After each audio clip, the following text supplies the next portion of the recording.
صلی اللہ تعالیٰ علیہ وسلم کا بڑا ہی پیارا فرمان.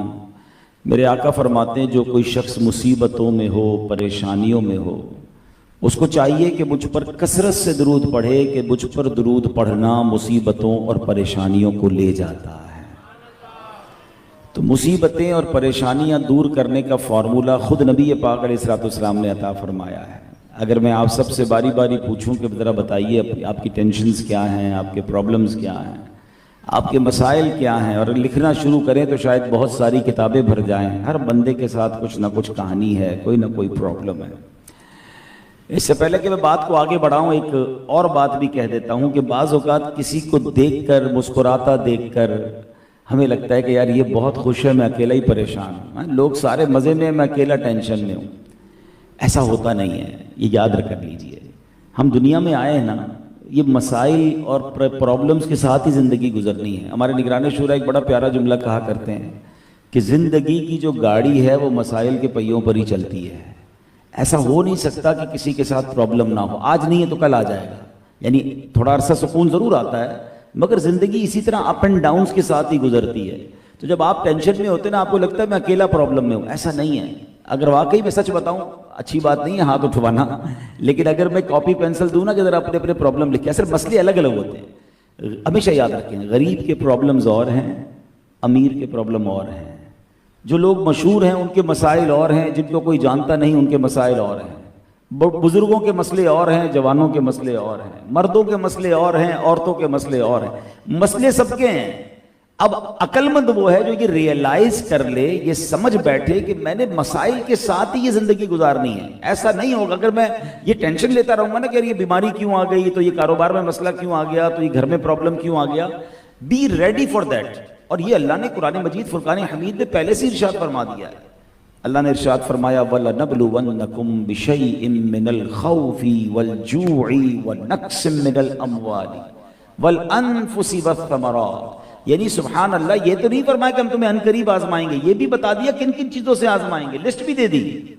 یعنی بی ریڈی فار دیٹ. جب قرآن نے فرما دیا کہ بھئی تمہیں بھوک لگے گی، کبھی کھانا کم ہو جائے گا، کبھی پیسے کم ہو جائیں گے، کبھی مال میں پرابلم آ جائے گی، کبھی جان میں ایشو آئے گا، بیماری آ جائے گی، دشمن کا خوف آ جائے گا، یہ سارے معاملات ہوں گے. اور آگے کیا فرمایا وَبَشِّرِ الصَّابِرِينَ، خوشخبری ہے صبر والوں کے لیے. اس کا مطلب یہ ہوا کہ ہم ایک ایگزام دینے آئے ہیں. اگر جس کو یہ ریئلائز ہو گیا نا، اب اس کو مشکل نہیں لگے گی. ہمارے اسلاف جو تھے نا، وہ ٹینشن کو ویلکم کیا کرتے تھے، پرابلم کو ویلکم کیا کرتے تھے. ہاں، حضرت فتح موصلی رحمۃ اللہ تعالی علیہ کی زوجہ تھی. ایک بار کہیں جا رہی تھی، ٹھوکر لگی، ناخن ٹوٹ گیا تو مسکرانے لگی. ناخن ٹوٹ جائے بندے کی جان نکل جاتی ہے، ناخن اکھڑ جائے. تو فرمایا آپ کو درد نہیں ہوا؟ کہ درد تو ہوا، مگر میں نے سوچا کہ اب اس درد کی وجہ سے مجھے صبر کروں گی، اللہ مجھے اس پر اتنا سارا ثواب دے گا، وہ سوچ کر مجھے خوشی ہو رہی ہے. یعنی اللہ والے تو ویلکم کرتے تھے پرابلم کو، کہ اس کا مطلب اللہ نے توجہ فرمائی ہے، مشکل بھیجی ہے گناہ معاف کرنے کے لیے، مشکل بھیجی ہے درجے بڑھانے کے لیے. اور اب مشکل آتے ہی ٹینشن میں، خود بھی ٹینشن، پورے گھر والوں محلے کو بھی ٹینشن میں ڈال دیتے ہیں. ریلیکس رہیں، یہ مسائل کے بغیر نہیں گزر رہی زندگی. ایک اور حدیث اگر یاد کر لو گے تو اور آسان ہو جائے گا. اس کا مضمون یہ ہے کہ دنیا مومن کے لیے قید خانہ ہے اور کافر کے لیے جنت ہے. بہت سارے مسائل کا حل ہو جائے گا. لوگ کہتے ہیں نا یار یورپ والوں کے مزے ہیں، امریکہ والوں کے مزے ہیں، غیر مسلموں کے مزے ہیں، موسم بھی اچھا، پیسے بھی زیادہ ہیں، صفائی ستھرائی بھی زیادہ، عدل و انصاف بھی ادھر ہی، ہم سارے پریشان اللہ کا نام لینے والے. تو پہلے ہی نبی پاک نے فرما دیا، یہ چھپی ہوئی بات تو ہے نہیں کہ آپ ہمارے لیے قید خانہ ہے. مگر اگلا اسٹیپ کیا فرمایا؟ فرمایا آخرت کافر کے لیے قید خانہ ہے، مومن کے لیے جنت ہے. اب اگر آپ کو کوئی آپشن دے کہ بھائی آپ کے پاس دو آپشن ہیں، 15 دن ایک چھوٹے سے کمرے میں رہو، اس کے بعد ساری زندگی محل میں رہنا ہوگا، اور ایک بندے کو کہا جائے 15 دن محل میں رہو، ساری زندگی جیل میں رہنا ہوگا، بتاؤ کون سا آپشن آپ قبول کرو گے؟ 15 دن رہ لیں گے یار، کوئی بات نہیں مشکل میں، کیونکہ بعد میں ساری زندگی محل میں رہنا ہے. یہی تو آپشن دیا گیا ہمیں. کتنی زندگی ہے؟ 60 سال، 70 سال، ماں باپ کی دعا لگ گئی تو 80 سال. اس کے بعد تو آخرت ہی ہے نا. وہ کتنی ہے؟ ہم فیہا خالدون، ہمیشہ ہمیشہ. دیر از نو ڈیتھ. جنت میں موت نہیں ہے، ختم ہی نہیں ہوگی، ایکسپائری ڈیٹ ہی نہیں ہے. تو ہمیں گویا 50 60 70 سال کا امتحان دیا گیا ہے. اور جو امتحان میں پاس ہو گیا اسے آخرت میں جنت دی گئی ہے جس کا اینڈ ہی کوئی نہیں ہے. قبر میں بھی مزے دیے گئے ہیں, قبر بھی جنت کا باغ ہوگی. اور جن کو دنیا میں جنت بنا دیا گیا ہے وہ آخرت میں ہمیشہ رہنے والی جہنم میں جائیں گے. اب فیصلہ آپ کر لینا, پھر ٹینشن کس بات کی, پھر تو انجوائے کرنا چاہیے. یا اللہ تیری مہربانی کہ تو نے ہمیں چھوٹے سے امتحان میں مبتلا کر کے اتنا بڑا ہمیں جو ہے وہ انعام عطا فرمایا. جس دن یہ مائنڈ سیٹ بن جائے گا نا تو پرابلمز کو انجوائے کریں گے, پرابلم پر صبر کریں گے, صبر کر کے ثواب کمائیں گے, جنت کے خزانے یاد آئیں گے. تو سبحان اللہ. لیکن اگر پھر بھی تھوڑی دیر کے لیے ریلیکسیشن چاہتے ہو, ٹینشن ریلیز کرنا چاہتے ہو, تو پھر 2 فارمولے یاد کر لو. ایک نبی پاک نے دے دیا کہ مجھ پر درود پاک پڑھو, درود پریشانیوں کو لے جائے گا, مصیبتوں کو لے جائے گا. تو درود پاک پڑھتے, کثرت سے درود پاک پڑھیں. اور دوسرے نمبر پر, بلکہ پہلے نمبر پر کیا ہے, وہ ہے دعا. اللہ فرماتا ہے ادعونی استجب لکم, مانگو میں تمہیں عطا کروں گا. ہمارا پرابلم یہی ہے, ہم اپنے مسائل میں جو 2 فارمولے ہیں نا ہمارے پاس, دعا اور درود, اللہ اور اس کے رسول کو یاد کرنا, کمال یہ ہم سب کے پاس جاتے ہیں, رب کے پاس نہیں جاتے. اس سے سورس لگائیں گے, اس کے پاس جائیں گے, اس سے مدد مانگیں گے, اس کے پاس. ارے بھائی اللہ نے فرمایا مانگو میں تمہیں عطا فرماؤں گا. حل المشکلات وہی, مسبب الاسباب وہی, شافی الامراض وہی, دکھوں کو دور کرنے والا وہی. اس کے پاس جاتے نہیں, اس سے بات کرتے نہیں, اس سے دعا مانگتے نہیں. دعا کا تو ایسا حال ہو گیا ہے کہ نماز ختم ہو پتہ نہیں کیا ہوتا جا رہا ہے کہ لوگوں کو مسجد سے بھاگنے کی اتنی جلدی ہے. ایک تو کیا کہوں کہ آج کل کچھ یوٹیوبر آ گئے, انہوں نے لوگوں کا اوپر رہ کے یہ ذہن بنا دیا یا بناتے چلے جا رہے کہ سنت پڑھنے کی ضرورت ہی کوئی نہیں. اب تو فرض کے بعد لوگ جانے لگ گئے, پہلے نہیں ہوتا تھا, پہلے کم از کم چلیں نفل نہیں پڑھتے تھے. دیکھیں یہی بات سمجھاتے تھے ہمارے علماء کہ نفل پڑھو گے تو تمہاری سنتیں رہ جائیں گی, تمہارے سنتیں پڑھو گے تمہارے واجب مضبوط ہوں گے, واجب پڑھو گے تمہارا فرض شیطان نہیں چھین سکے گا. یہی پلاننگ ہے کہ پہلے نفل سے دور کیا, اب سنت سے دور کرو, پھر کہیں گے واجب کی ضرورت نہیں, ایک وقت آئے گا نماز ہی نہیں پڑھے گا.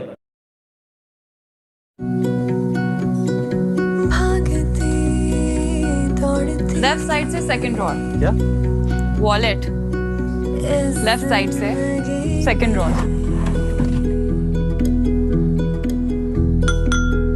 کل تم پھر سے اپنی فائلز کچن کاؤنٹر پر بھول گئے تھے. میں نے تمہارے بیگ میں رکھ دی ہیں, ناشتہ کر لو. Aisha sir, I'm off. Today is the 27th, right? ارے اچھا کیا ریمائنڈ کرا دیا, امی کی ڈاکٹر سے اپوائنٹمنٹ ہے شام میں.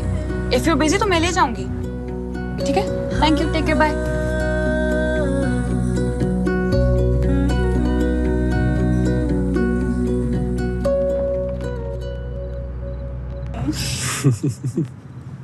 I'm so sorry. بالکل بھول گئی. جو اتنا سب یاد رکھتا ہے اس کے لیے ایک دن بھولنا تو بنتا ہے. وہ دن میں یاد رکھ لوں گا. Happy anniversary. Thank you. پیار بھرے رشتوں میں لائے کچھ ایکسٹرا مٹھاس. ہیکو, پاکستان کی نمبر 1 ڈیری آئس کریم. میں ایک جگہ گیا ابھی 2-4 دن پہلے, افطار میں کوئی بزنس مین کا اجتماع تھا. 3 فرض پڑھے. اب یقین کرے کئی لوگ تھے نماز میں, جیسے ہی سلام پھیرا تقریباً 90% لوگ کھڑے ہو کے چلے گئے. میں سوچتا رہا کہ یہ کیا ہوتا جا رہا ہے ہمارے امت کو, یعنی ان لوگوں کو کیا ملتا ہے جو اس طرح کی ویڈیوز بنا بنا کے آج کی نسل کو برباد کر رہے ہیں کہ سنت پڑھنے کی ضرورت نہیں ہے. کس نے کہا سنت پڑھنی ہے, بس فرض پڑھ لو. حالانکہ میرے آقا تو فرماتے جس نے میری سنت سے محبت کی اس نے مجھ سے محبت کی, جس نے مجھ سے محبت کی وہ میرے ساتھ جنت میں جائے گا. کیا ہر چیز فرض واجب ہی دیکھنی ہے, نبی پاک کے طریقے کو نہیں دیکھنا, آقا کے ساتھ جنت میں نہیں جانا؟ کئی بار آپ نکاح کے خطبے میں ایک حدیث سنتے ہیں, فمن رغب عن سنتی فلیس منی, جس نے میری سنت سے منہ موڑا وہ مجھ سے نہیں. اگر نبی پاک نے قیامت کے دن یہ کہہ دیا کہ تم تو میری سنت پر عمل ہی نہیں کرتے تھے, تم تو سنت سے بیزار تھے, جاؤ تمہارا میرا کوئی تعلق نہیں, کدھر جائیں گے؟ جائیے گا ان یوٹیوبر کے پیچھے اور ان لوگوں کے پیچھے جو کہتے سنت پڑھنے کی ضرورت نہیں ہے. ہم بھی کب کہتے سنت فرض ہے, مگر سنت میرے نبی کا طریقہ ہے. اللہ کو سجدہ کر رہے ہیں, ہم اللہ کی بارگاہ میں عبادت کر رہے ہیں, جتنا مسجد میں بیٹھو گے اتنا برکت ملے گی. بس مسجد سے بھگانا چاہتے ہیں لوگوں کو, تراویح پڑھنے کی ضرورت نہیں. نئے نئے فارمولے آ رہے ہیں اور ہماری قوم بھی لگی ہوئی ہے, سن رہی ہے, کیونکہ آسانی مل رہی ہے نا کہ بھائی تراویح بھی جان چھوٹ گئی, سنتیں بھی ختم. وہ تو کہتے ہیں فجر کی سنتیں بھی نہ پڑھو. اللہ کو کیا جواب دیں گے ایسے لوگ؟ تو خدا را اللہ کے گھر میں بیٹھا کرو, یہ تو یہ رحمت کی جگہ ہے، یہاں تو سنتیں کیا نفل بھی پڑھنے چاہیے، نفل کے. اچھا ایک بات بتائیں، حدیث پاک میں آتا ہے جو رمضان میں ایک سجدہ کرے اسے 1500 نیکیاں ملتی ہیں. ہر سجدے پر جنت میں سرخ یاقوت کا محل ملتا ہے. اب مجھے بتاؤ جو 20 تراویح پڑھتے ہیں کتنے سجدے کرتے ہیں؟ 40 سجدے کرتے ہیں. 60,000 نیکیاں اور 40 جنت کے گھر ملتے ہیں. نہ پڑھے آپ سوچیں کتنا بڑا لاس کر رہے ہیں. ایسے ہی لوگوں کو جو یہ کہہ رہے ہیں نا تراویح ضروری نہیں ہے، ایک اعلان کر دیں مسجد میں کہ جو تراویح پوری پڑھے گا باہر نکلتے ہوئے 60,000 روپے کا لفافہ بھی ملے گا اور ایک جناب ڈیفنس کا پلاٹ بھی ملے گا. میرا خیال ہے حسین آباد کی گلیاں بھر جائیں گی اور لوگ دعا کریں گے یا اللہ 29ویں کا چاند نہ ہو 30ویں کا چاند ہو تاکہ ایک اور 60,000 کا لفافہ بھی ملے، ایک اور ڈیفنس کا پلاٹ بھی ملے. کمال ہے یار، 60,000 روپے پسند ہیں، 60,000 نیکیاں پسند نہیں ہیں. میرے نبی نے فرمایا نا، ہم تو کلمہ پڑھتے ہیں ان کا، ہر سجدے پر 1500 نیکیاں، تو 20 رکعت پر 60,000 نیکیاں نہیں ملی، 60 جنت کے گھر نہیں ملے. ارے بندہ کہ تراویح کے بعد بھی بیٹھوں گا، میں تو تہجد بھی پڑھوں گا، صلاۃ اللیل بھی پڑھوں گا، اوابین بھی پڑھوں گا، اشراق چاش بھی پڑھوں گا. یہ موقع کب ملے گا بھائی؟ اتنے سارے کاروباری اور میری کمیونٹی کے لوگ بیٹھے ہیں، ہم تو اسکیم ڈھونڈ رہے ہوتے ہیں یار، کوئی آفر بتاؤ بھائی، کوئی زبردست قسم کی آفر بتاؤ، کہاں پر کیا ڈسکاؤنٹ ہے، کدھر جناب تھوڑے پیسوں میں زیادہ چیز ملے. اتنا دماغ چلتا ہے لوگوں کا. گرمیوں کے اندر جیکٹ خرید کے لے آتے ہیں، یار ابھی تو گرمیاں ہیں بھائی، آپ 50% ڈسکاؤنٹ میں مل رہا تو میں نے کہا لے لو یار، سردی میں کام آئے. گرمی میں رضائی لے کر آ گئے. ارے بھائی سردی میں چاہیے گی نا، ڈسکاؤنٹ پہ مل رہی تھی. ادھر سب دماغ چلے گا ڈسکاؤنٹ مل رہا ہے لے لو. بھائی میں تو آپ کو رمضان آفر بتا رہا ہوں، تو حدیثوں میں بیان ہوئی. اور ایک اور سن لو آفر جو انشاءاللہ آخری عشرے میں جاری ہے اور قرآن کی آفر ہے. لیلۃ القدر خیر من الف شہر. لیلۃ القدر 1000 مہینوں سے بہتر ہے. کبھی کیلکولیٹ کیا 1000 مہینے بنتے کتنے ہیں؟ 83 سال 4 مہینے. میں اور آپ نہیں جئیں گے آج کے بعد، ہم میں شاید کوئی بھی نہیں ہوگا 83 سال 4 مہینے کے بعد. پتہ ہی نہیں کتنا زندہ رہنا ہے. لیکن ایک رات اللہ اکبر عبادت کر لو، 83 سال 4 مہینے. اور یہ بھی نہیں کہا 1000 مہینوں کے برابر ہے. ہائے ہائے میرے رب کی شان دیکھو، فرمایا خیر من الف شہر، 1000 مہینوں سے بھی بہتر ہے. کتنی بہتر اللہ جانے، اس کے بتائے سے اس کے حبیب جانے. تو مجھ جیسے گناہگار کو تو ٹارگٹ کر لینا چاہیے. اچھا مہربانیوں پہ مہربانی دیکھیں ہم پر. یہ نہیں کہا کہ پورے سال میں کوئی ایک رات نہیں، یہ بھی نہیں کہا رمضان میں کوئی ایک رات ہے. کتنا نیرو سرچ، کتنا آسان کر دیا. نبی پاک نے ہم پر ایک بڑی مہربانی کی تھی. ایک بار پیارے آقا علیہ السلام نے 1 مہینے کا اعتکاف فرمایا. چلیں آج یہ بھی سن لو. لوگ کہتے ہیں نا دعوت اسلامی والے 1 مہینے والا اعتکاف کہاں سے لے کر آ گئے. ہاں اس کی اصل سنو. پیارے آقا علیہ السلام نے ایک بار، ایک روایت میں آتا ترکی خیمے میں پہلے عشرے کا اعتکاف کیا، دوسرے عشرے کا اعتکاف کیا، پھر خیمے سے باہر تشریف لائے. فرمایا میں نے لیلۃ القدر کو تلاش کرنے کے لیے 2 عشروں کا اعتکاف کیا. حدیث کا خلاصہ ہے. اب مجھے بتایا گیا کہ لیلۃ القدر رمضان کے آخری عشرے کی 5 تاک راتوں میں ہے. یعنی کتنا آسان کر دیا. پھر آقا فرماتے ہیں اب تم میں سے کسی کو اعتکاف کرنا ہے تو میرے ساتھ کر لیں. یعنی ہمارے لیے ٹارگٹ کتنا آسان ہو گیا. The last 5 odd nights, last 5 تاک راتوں میں سے ایک رات لیلۃ القدر ہے. ہم جیسا آدمی تو کہتے ہیں نا یار وہ بھی بتا ہی دیتے کون سی والی ہے، تو ایک ہی کر لیتے، باقی 4 سے اس میں، یعنی اس میں بھی جان چھڑانی ہے. او بھائی 5 ہی باتیں کر لو، 5 تاک راتوں کو ٹارگٹ کر لو، ایک اس میں لیلۃ القدر ہے. اچھا پھر دوسری خوبصورت بات، ایک سوال ذہن میں پیدا ہوتا ہے، جناب یہ لیلۃ القدر 1000 مہینوں سے بہتر کیوں، یہ لفظ الف شہر کیوں آیا؟ اس پہ علماء نے بڑی ڈیبیٹ کی ہے، مفسرین نے بہت سارے شان نزول بیان کیے. ایک بڑا پیارا شان نزول ہے کہ نبی پاک علیہ السلام نے بنی اسرائیل کے ایک بزرگ کا واقعہ سنایا صحابہ کرام کو. آپ نے فرمایا کہ ایک زمانے میں حضرت شمعون نام کے ایک بزرگ تھے، وہ اتنی عبادت کرتے تھے کہ 1000 مہینے تک روزے رکھے اور انہی 1000 مہینوں کی راتوں میں اللہ کی بارگاہ میں قیام کیا. اور ڈیورنگ دوز ڈیز روزے کی حالت میں جہاد بھی کرتے تھے، اور ان کو شہید بھی بڑی بے دردی سے کیا گیا. بڑا طویل واقعہ، میں شارٹ کر رہا ہوں. اچھا اب میں یہ واقعہ آپ کو سنا رہا ہوں. ہمارے مائنڈ سیٹ میں کیا آتا ہے یار کمال ہے یار، 1000 مہینے روزے رکھے اور اس میں عبادت بھی کی، جہاد بھی کیا، شہادت بھی ہو گئی. ہمارا مائنڈ سیٹ تو یہ بنا نا. صحابہ کا دماغ، صحابہ کا مائنڈ سیٹ کتنا پیارا تھا. صحابہ عرض کرتے ہیں یا رسول اللہ یہ پچھلی قوموں والے تو ہم سے آگے بڑھ گئے، ان کی عمریں تو زیادہ تھی، انہوں نے 1000 مہینے روزے رکھ لیے، 1000 مہینے اللہ کی عبادت کی، جہاد بھی کیا، شہادت بھی مل گئی. حضور ہماری تو عمریں ہی تھوڑی ہیں، ہم تو پیچھے رہ جائیں گے. سبحان اللہ سبحان اللہ. میں ذرا روکتا ہوں اس واقعے کو یہاں پر, اب ذرا آپس میں بات کر لیتے ہیں. ہمارا مائنڈ سیٹ کیا ہے؟ کسی کی گاڑی دیکھ کے پریشان, کسی کا موبائل دیکھ کے پریشان, کسی کا گھر دیکھ کے باپ رے باپ, حسین آباد سے ڈیفینس پہ چلا کیسے گیا؟ وہ چلا گیا, ہمارا دل بھی ادھر چلا گیا, ہم ٹینشن, ہم کو نیند ہی نہیں آ رہی یار, ہمارے ساتھ رہتا تھا, اس نے بڑا گھر کیسے لے لیا, اس نے نئی والی گاڑی نکال لی, اس نے نیا موبائل خرید لی, اچھا نئی گھڑی لے لی, ابھی تو عمرہ کر کے آیا تھا, پھر حج پہ چلا گیا, اچھا امریکہ کا ویزا اس کا لگ گیا, ارے باپ رے باپ, اس کا ادھر کا ویزا لگ گیا, ہماری نیند کے باہر کا ویزا لگ گیا, ہماری نیند اڑ گئی. پتہ نہیں کیوں ٹینشن ہے یار, لوگ ترقی کرتے ہیں ہمیں ٹینشن شروع ہو جاتی ہے. اچھا پھر اسی کمپٹیشن میں کہ میں بھی اس سے اچھی گاڑی لوں گا, میں بھی اس سے اچھا موبائل لوں گا, میں بھی وہی والی گھڑی پہنوں گا, میں جناب اس سے اچھی بچے کی شادی کر کے دکھاؤں گا, اسی چکر میں ہماری زندگی برباد ہو رہی ہے.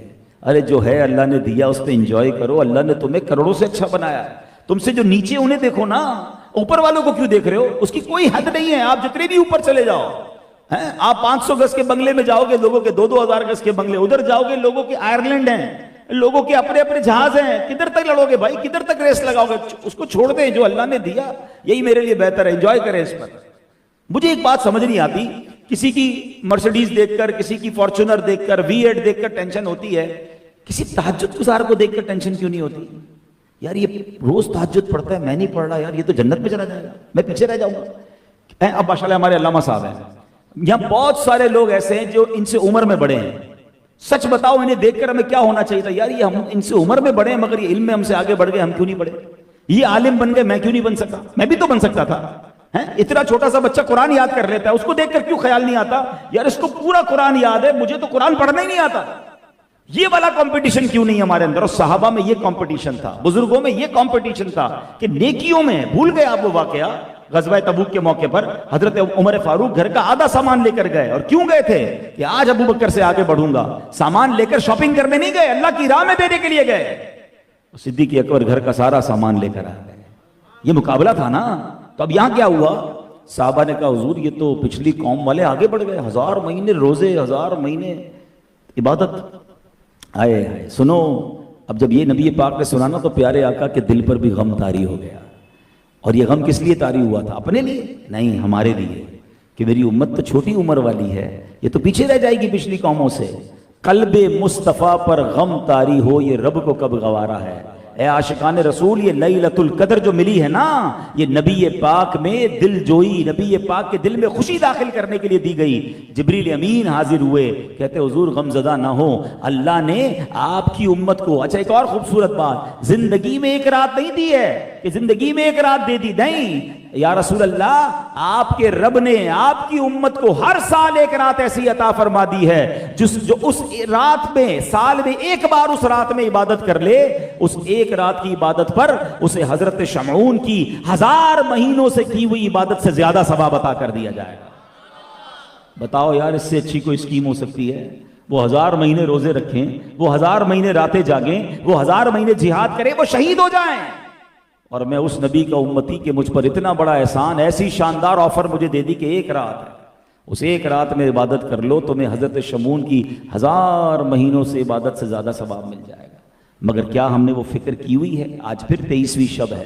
میں نے کئی بار بیانات میں بھی, مدنی چینل پر بھی کوشش کی, ہم نے اپنے کلپس بھی وائرل کیے کہ پلیز ان 5 راتوں کو ٹارگٹ کرنا, کچھ اور مت کرنا خدا کے واسطے. یہ بھی ہو سکتا ہے کہ یہ لیلۃ القدر ہماری زندگی کی آخری لیلۃ القدر ہو.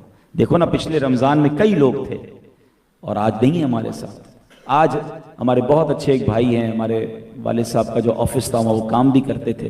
آج صبح مجھے فجر کے بعد ان کی اطلاع ملی, 45 ایئرز ایج تھی, محمود اتاری ان کا نام تھا, ان کا وصال ہو گیا. دعا بھی کرے اللہ ان کی مغفرت فرمائے. مگر یہ بتاؤ یار, زندگی یہ ہے, 40 سال 45 سال, بلکہ یہ بھی زیادہ ہے, 20-20 سال کے نوجوان بھی جا رہے ہیں. بندہ یہ نہ سمجھے کہ کوئی میں پرٹیکولر ایج کے بعد جاؤں گا. جگہ جی لگانے کی دنیا نہیں ہے, یہ عبرت کی جا ہے, تماشا نہیں. پلیز اس رمضان کو اپنی زندگی کا آخری رمضان سمجھ کر گزارے. اللہ سے دعا کرتے ہیں اللہ ہمیں صحت والی, عافیت والی, نیکیوں والی طویل زندگی عطا فرمائے. مگر پلیز اس رمضان کو اپنی زندگی کا آخری رمضان سمجھ کر گزارے. اللہ سے دعا کرتے ہیں